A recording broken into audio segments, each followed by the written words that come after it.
versículo 25 ao 35.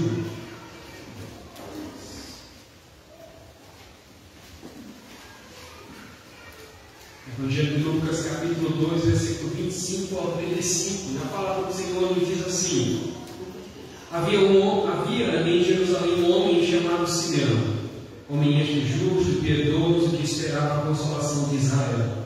E o Espírito Santo estava sobre ele. Revelara-lhe o Espírito Santo que não passaria pela morte antes de ver o Cristo do Senhor. Movido pelo Espírito, foi ao templo, e quando os pais trouxeram o menino Jesus para fazer com ele o que a lei ordenava, Simeão o tomou nos braços e louvou a Deus, dizendo: Agora, Senhor, pode despedir em paz o teu servo, segundo a tua palavra, porque os meus olhos já viram a tua salvação, a qual preparaste diante de todos os povos, luz para a revelação aos gentios e para a glória do teu povo de Israel. E estavam o pai e a mãe do menino admirados, porque dele se dizia. Simeão os abençoou e disse a Maria, mãe do menino: Eis que este menino está destinado tanto para a ruína quanto para o levantamento de muitos em Israel e para ser alvo de contradição. Também com espada traspassará a tua própria alma, para que se manifestem os pensamentos de muitos corações. Que Deus assim aplique sua palavra em nosso coração. Amém? Irmãos, quando meditando nessa passagem, eu pude, é claro, é o Espírito Santo que nos mostra, que nos conduz nos estudos, mas eu pude voltar para o capítulo 1. E a gente observa vários personagens aqui dentro ou envolvidos nessa cena do nascimento de Jesus.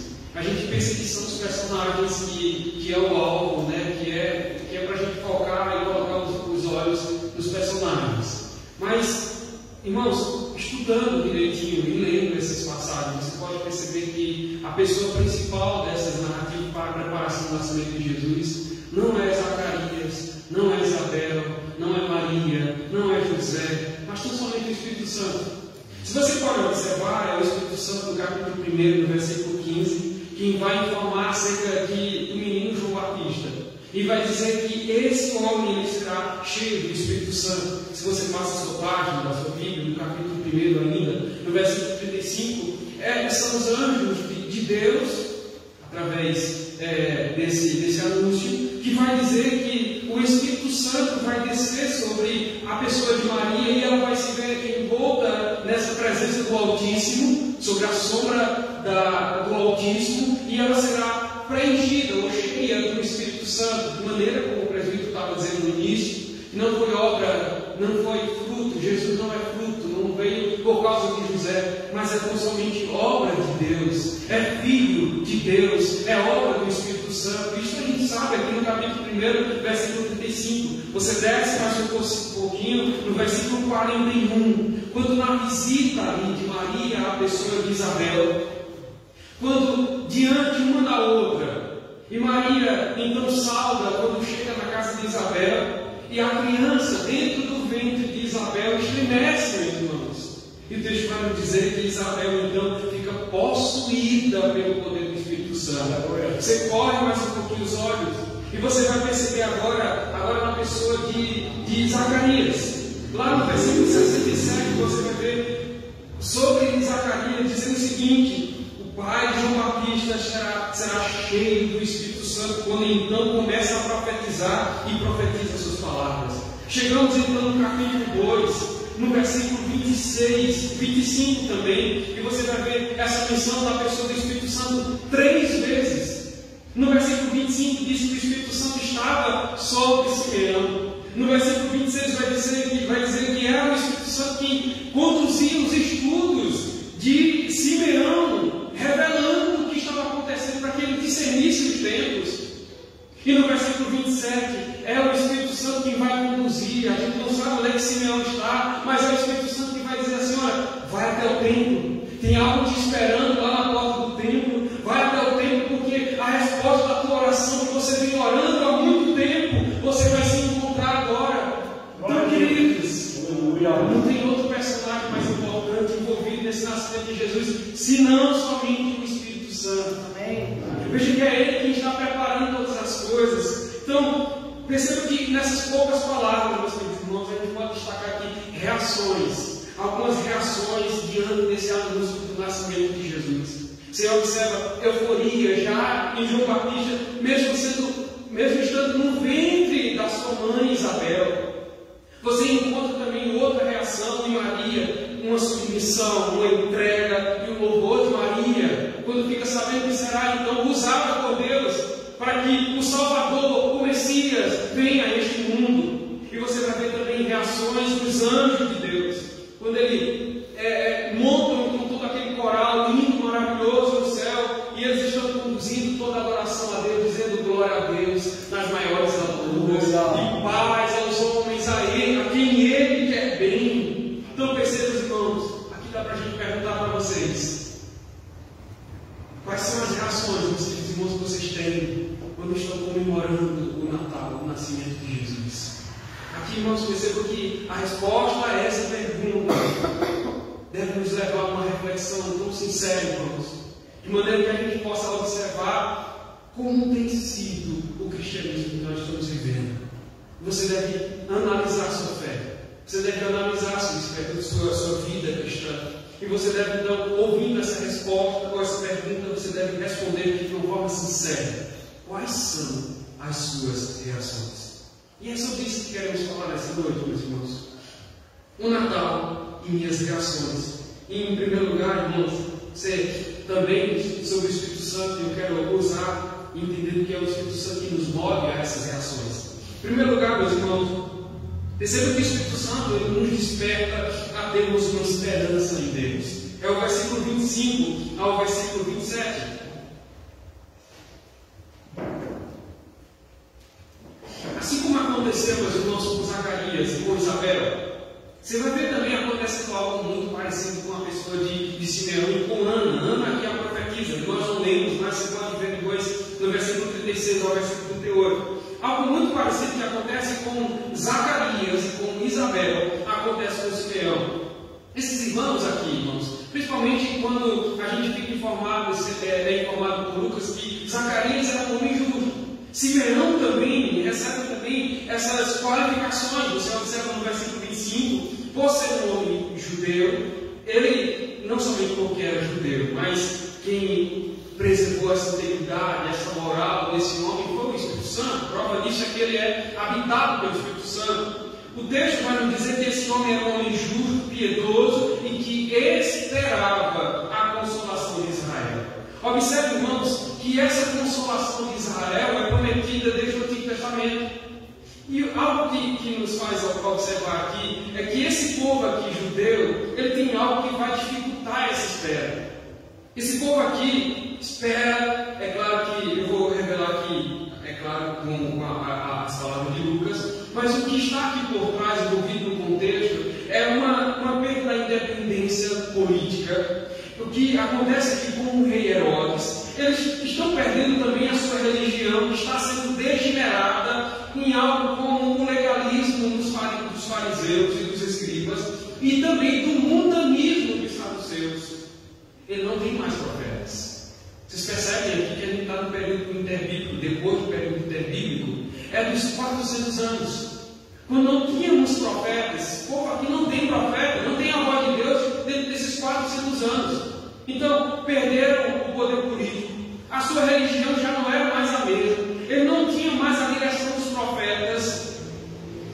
Mas é o Espírito Santo que está conduzindo a vida desse homem aqui, meus irmãos. Deus está preservando a sua igreja. Deus está fazendo com que esse povo não perca totalmente a sua fé, não perca totalmente a sua esperança, meus irmãos.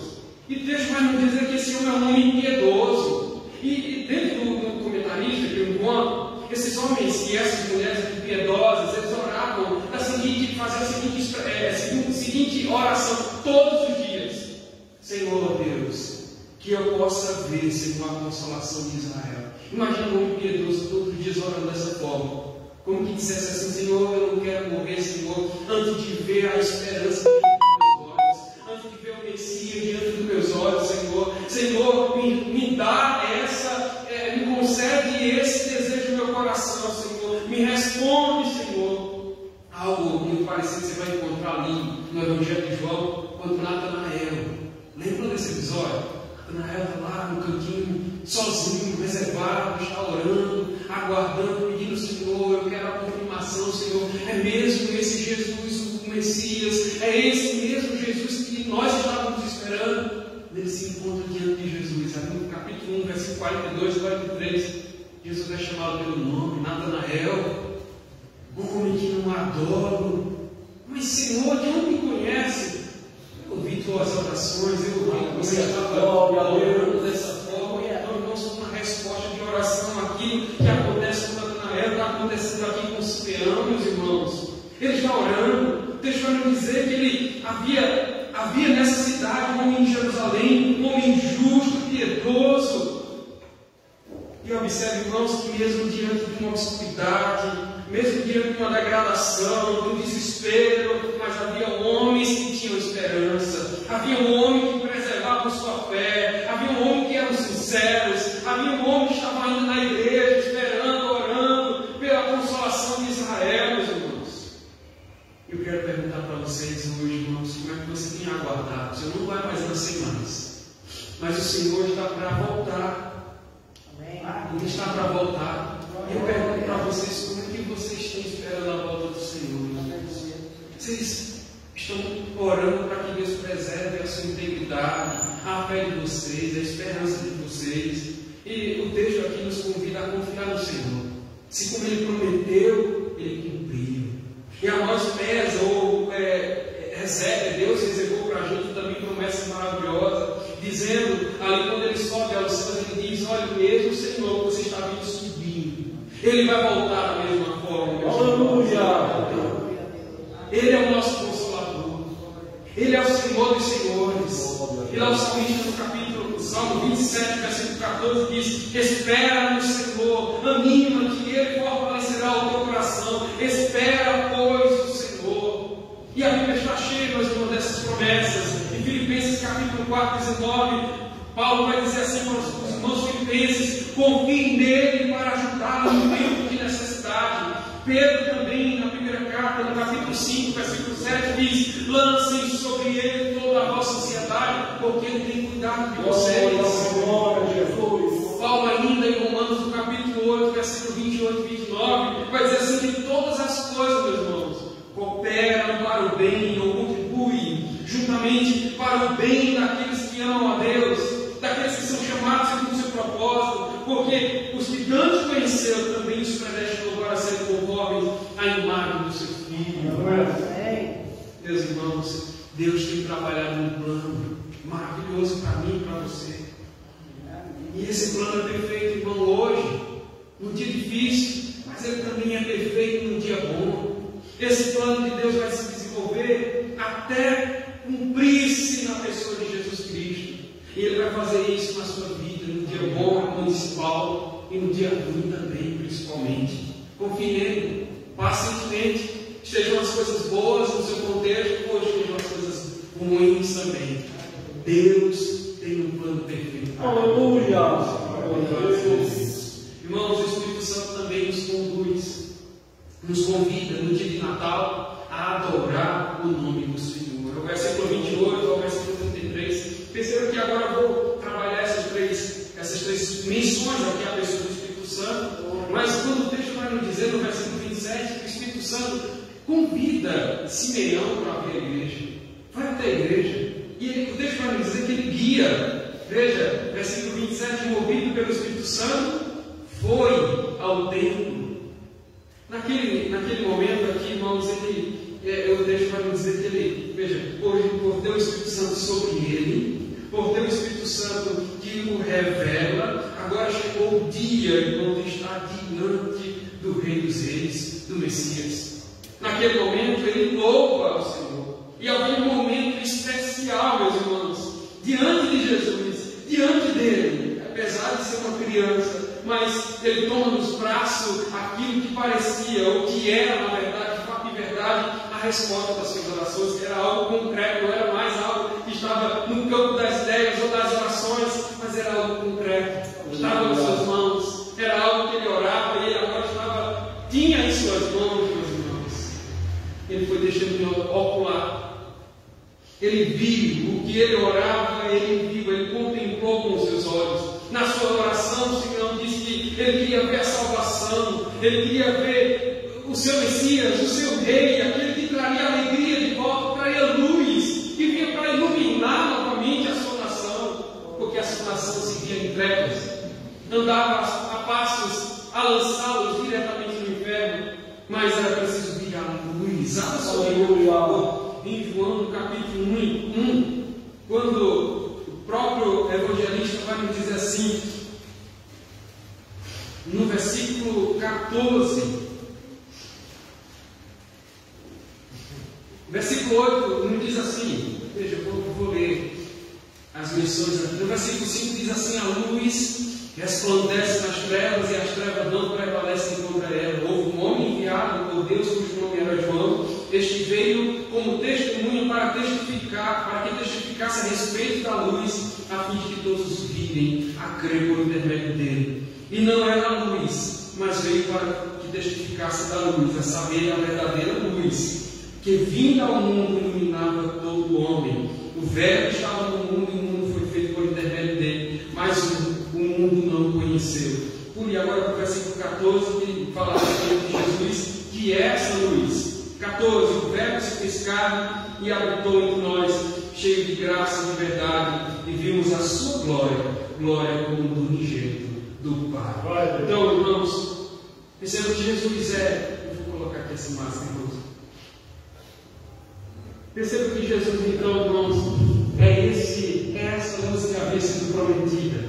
Ele veio, então, para iluminar o caminho dos homens. Em João, no capítulo 14, versículo 6, João vai dizer assim: eu sou o caminho, a verdade e a vida. Ninguém vai ao Pai se não for por mim. Então, irmãos, como saber o caminho, irmãos, se não estava iluminado? Se ninguém podia ver. Então veio Jesus. E agora ele diz: eu sou a luz. Vocês podem ver o caminho. É por mim que vocês voltam para Deus.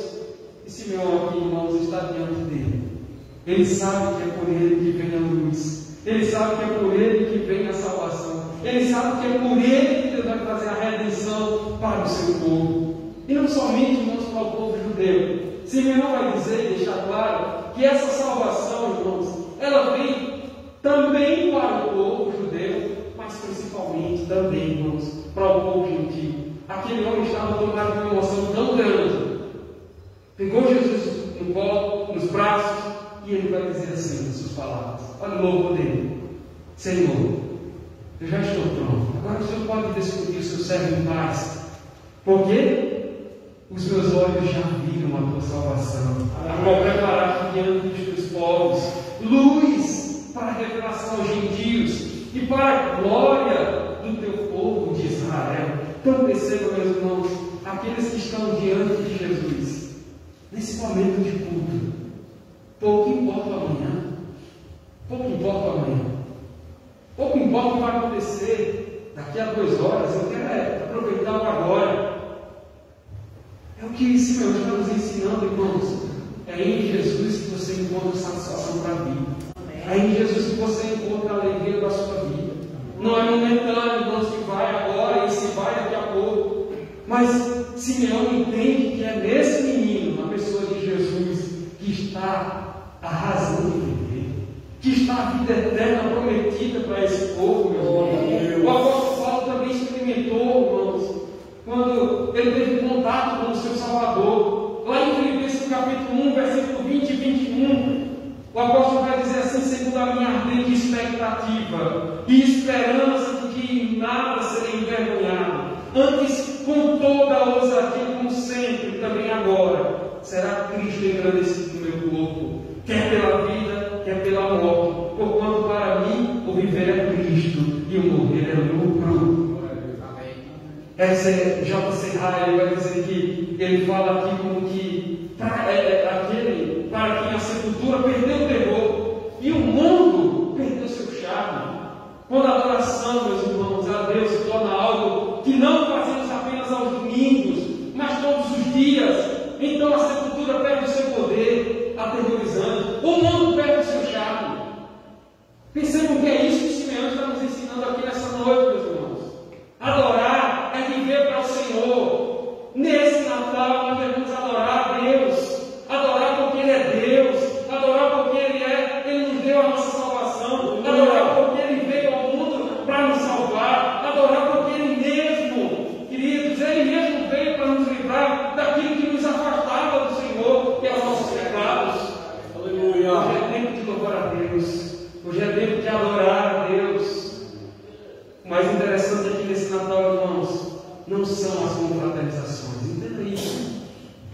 Não são as confraternizações, não são os encontros dos familiares, dos amigos, não são. O que é mais interessante hoje, para a minha vida, para a tua vida, é ter um encontro com o Senhor, o Senhor Jesus. Entenda isso, meus irmãos. Em terceiro e último lugar, meus irmãos, o Espírito Santo aqui também nos desperta a testemunharmos a respeito de Jesus Cristo, Filho de Deus. Está no versículo 34 e no versículo 35. Perceba que o versículo 34 diz assim: Simeão os abençoou e disse a Maria, mãe do menino: olha, esse menino está destinado para duas coisas. Vai ter duas vias aqui no destino desse menino. Esse menino, ele está destinado tanto para a ruína quanto para o levantamento de Israel, de muitos em Israel. E vai ser também algo de contradição. Olha, muitos vão pegar a história dele e vão trazê-la. O presbítero André disse aqui no início, algo que muitos zombam é do nascimento de Jesus. Se fosse nosso tempo, aconteceria assim, assim, com Maria, com José, e vão contradizer toda a história. Não entendem a história. Ele não olha para a pessoa do Espírito Santo como eu conduzi vocês desde o início a observar o poder de Deus na vida de Jesus, na vida de Maria, na vida de José, na vida de Isabel, na vida de Zacarias, de João Batista, de todos eles. É Deus que estava conduzindo o nascimento do seu filho. Percebam aqui, irmãos, que Simeão vai profetizar acerca de Jesus. Primeiro ele vai dizer assim: olha, esse menino será alvo, esse menino vai ser destinado para a ruína, tanto para a ruína. Por quê, irmãos? O que significa essas palavras, meus irmãos? O Evangelho vai dizer o seguinte, de João, no capítulo 1, versículo 11: ele veio para os seus e os seus não receberam. Os que não recebem a mensagem do Evangelho, o que acontece? Capítulo 3, versículo 17, ele veio, por favor, abra a sua Bíblia, Evangelho de João, no capítulo 3, no versículo 16 e 17. O 3 é muito conhecido, todo mundo vai saber de qual. Porque Deus amou o mundo de tal maneira que deu seu único Filho, para que todo aquele que nele crê não morra, mas tenha a vida eterna. 17. Por quando Deus enviou o seu Filho ao mundo, não para que julgasse o mundo, mas para que o mundo fosse salvo por ele. Quem não crê, já é julgado. O que não crê, já está julgado. Por quanto não crê, no nome do Filho do unigênito. Então, queridos, ruína nesse sentido. Pregação veio. O Filho de Deus veio para anunciar o reino de Deus. Ele veio, ele é o próprio Messias, o próprio Senhor, o próprio prometido, diante dos olhos deles. Mas quem não creu na sua pregação, e até o profeta Isaías vai dizer: quem creu em nossa pregação, a quem foi revelado o braço santo do Senhor?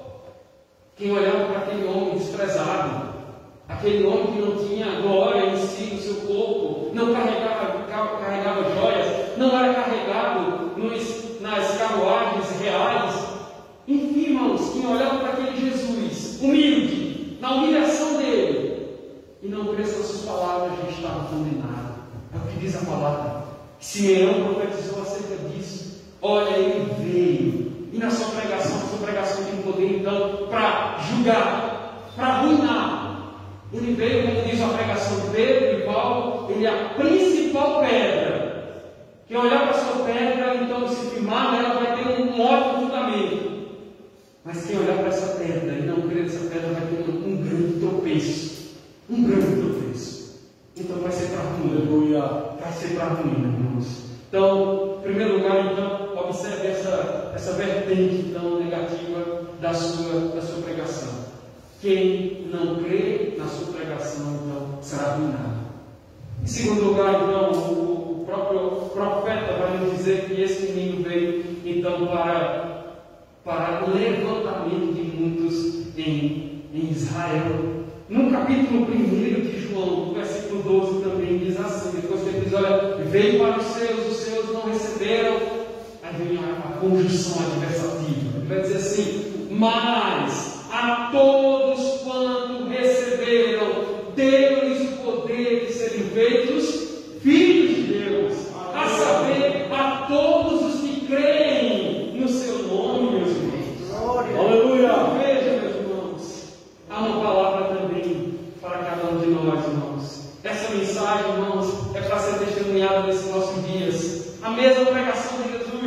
a mesma pregação de Simeão, nós continuamos a dizer: Ele é a luz que ilumina o mundo.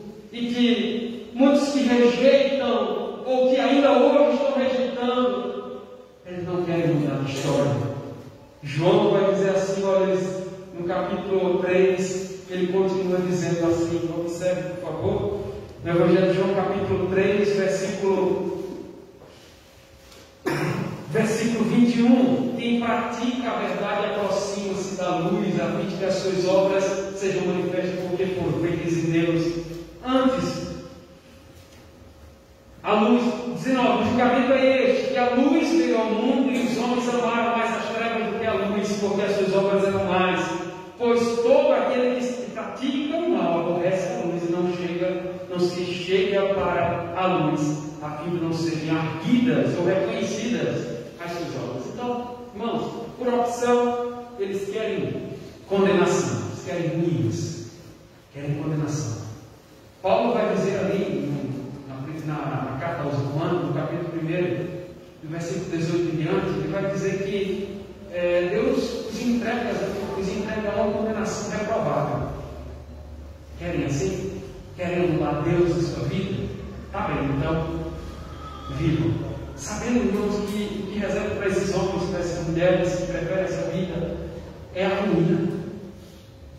É um abismo sem fim, meus irmãos. Um abismo onde o verbo não morre, onde o terror é constante, onde o tormento nunca se acaba, e onde os companheiros que essas pessoas terão é o diabo, os anjos caídos e todos aqueles os ímpios que não deram atenção à pregação de Jesus Cristo, a voz de Jesus. Terrível, irmãos. Queridos irmãos, o louvor dos anjos é o seguinte para cada um de nós. No capítulo 2, louvor a Deus, mas nas palavras ele disse: não temais, eis que vos trago boas novas de grande alegria, que o será para todo o povo, independente de raça, nacionalidade, bondade ou maldade. Esse é o testemunho que devemos dar ao Senhor, do nosso Senhor.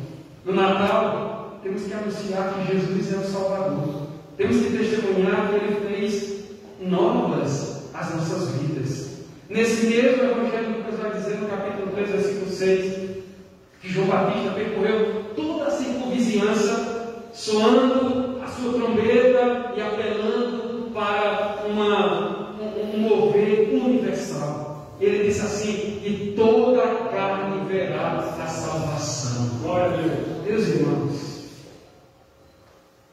nós devemos continuar o nosso Natal. O Natal, irmãos, é a continuidade daquilo que o anjo veio anunciar há 2000 anos atrás, há mais de 2000 anos atrás. Isso agora, irmãos, é responsabilidade nossa, porque Deus não delegou mais anjos, e sim a sua igreja. Nós fomos chamados, capacitados pelo Espírito Santo. Ele desceu sobre nós, Ele nos revestiu de poder, e somos nós agora, irmãos, que levamos essa mensagem. Natal não é tempo de você dizer para as outras pessoas que você a ama, não somente.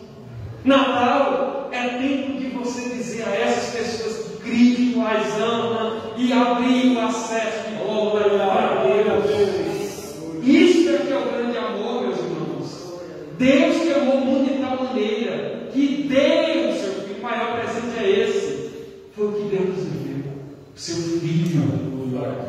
Aqueles que forem tocados por essa mensagem, irmãos, se alegrarão, tomarão sobre si novamente essas reações as quais tiveram João Batista, Maria. João Batista ficou eufórico, Maria se submeteu, se entregou à vontade de Deus, e os anjos então, irmãos, dizem: olha, a vocês é dado paz, porque estávamos em inimizade, irmãos, com Deus, e Deus nos quebrou a barreira que nos afastava dele, nos tirou a dívida e nos abriu de volta o acesso. Eu quero concluir, irmãos, dizendo o seguinte: viva o Natal com intensidade. Intensidade quando vocês têm certeza que Jesus vai voltar. Então, intensidade esperando o Senhor, meus irmãos. Sabendo que Ele vem e que Ele responde às nossas orações. Ore ao Senhor, louve ao Senhor, se for um lugar com intensidade. Não, nunca perca tempo para murmurar. Você nasceu para louvar eternamente o nome dele. Primeira pergunta do nosso catecismo, tanto do maior e breve, diz assim: qual o fim principal do homem? Glorificar a Deus. Está em sua presença o tempo todo. Aleluia. Louvado seja Deus. Em terceiro e último lugar, meus queridos, não somente espere o Senhor com intensidade, louve ao Senhor, adore o Senhor com intensidade, mas também testemunhe, seja uma testemunha intensa do Evangelho do Senhor, meus irmãos. Diga ao mundo que Ele veio e fez uma mudança na sua vida. Diga ao mundo, irmãos, que você conhece, não somente o menino na manjedoura, mas você tem contato com a obra dele, desde de pequeno até a maioridade dele. Ele veio completa a mensagem, irmãos, não somente do menino, mas completa a mensagem. Essas pessoas precisam saber. Ele não é mais um menino, mas agora é um homem perfeito, completo, que cumpriu a missão, está agora dentro de Deus, do seu Pai, de onde há de voltar. Aleluia. Esse é o nosso Natal, meus irmãos. E nós somos representantes do principal Natal. Não do Papai Noel, mas do Natal do Senhor Jesus Cristo. Amém. Amém? Isso é que é Natal. Que Deus assim nos abençoe e aplique sua palavra em nosso coração. Amém? Vamos louvar o Senhor, irmãos. O hino é o 288, a mensagem real.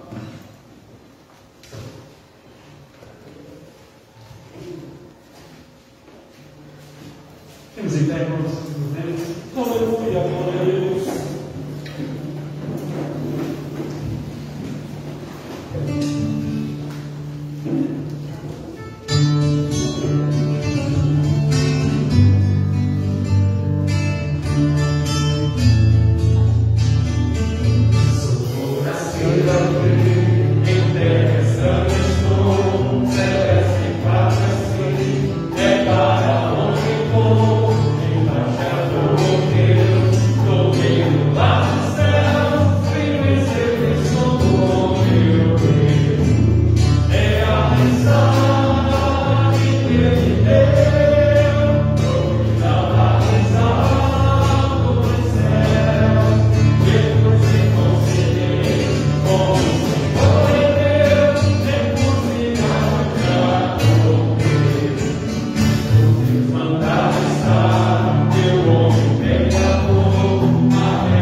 nós viemos estar está, Senhor Deus. Ó, Senhor Deus, continua nos avivando, Senhor Deus. Continua, Senhor Deus, nos dando o teu Espírito Santo, Senhor Deus. Para que nós possamos, Senhor Deus, estar falando disso, Senhor Deus. Para que nós possamos, Senhor Deus, estar pegando o teu Evangelho, Senhor Deus. E vivendo o teu Evangelho, em nome de Jesus, Senhor Deus. É assim que nós te oramos, Senhor Deus, grato por Jesus Cristo em nossas vidas. Em nome dele nós te oramos, agradecido por sempre. Amém. Amém. E que a graça do Senhor Jesus, o amor de Deus, nosso Deus Pai, a comunhão e consolação do Divino Espírito Santo, repouse sobre os irmãos aqui presentes, e sobre todo o povo de Deus espalhado sobre a face da terra, hoje e para todos sempre.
Pelo ano, né? O último culto de oração. Então, todos são convidados, tá bom? Quinta-feira, também nosso último momento de doutrina do ano, né? Então, convidamos a todos para às 7 horas da noite também estar aqui conosco na próxima quinta-feira. E no próximo sábado, é o último dia do ano também, dia 31, às 22 horas da noite. Convido a todos para que estejam aqui também conosco, daremos posse às novas diretorias, apresentaremos os novos conselheiros das sociedades e também agradeceremos a Deus em ação de graças aqui pelo ano que fina e oraremos para que Deus também nos abençoe no ano que nasce, né? Então, irmãos, próximo domingo também, informar os irmãos, nós não teremos escola dominical, tá bom? Às 9h30, os irmãos acredito que vão estar descansando, participe descansando mesmo, irmãos. Descansando.